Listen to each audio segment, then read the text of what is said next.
Mehsana judicial કોર્ટે triple તલાકના એક મહત્વપૂર્ણ કેસમાં ઐતિહાસિક ચુકાદો આપતા આરોપી પતિ ઇમરાન મંસૂરીને 1 વર્ષની કેદની સજા ફટકારી છે।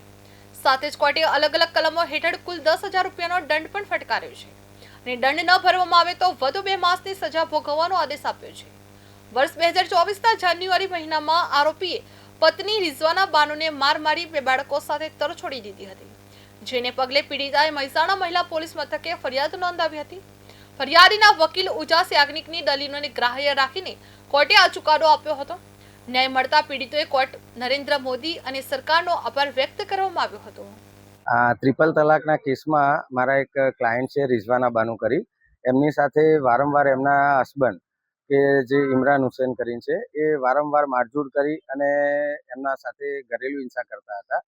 તે બાબતે ઝઘડો વધી જતા એમને માર મારી અને તલાક 3 વાર કહી અને એમના ઘરમાંથી કાઢી મૂકવામાં આવેલા। હવે ટ્રિપલ તલાક એક એવી વસ્તુ છે કે જ્યારે કોઈ બી સ્ત્રીને મુસ્લિમ લો પ્રમાણે તલાક બોલી અને પોતાના લગ્ન જીવનથી છૂટા કરી શકતા હતા, પરંતુ ભારત સરકાર દ્વારા જે આ કાયદો બનાવવામાં આવ્યો એ કાયદામાં સ્ત્રીઓનું રક્ષણ, મુસ્લિમ સ્ત્રીઓનું રક્ષણ માટે આવી રીતે તલાક આપી શકાય નહીં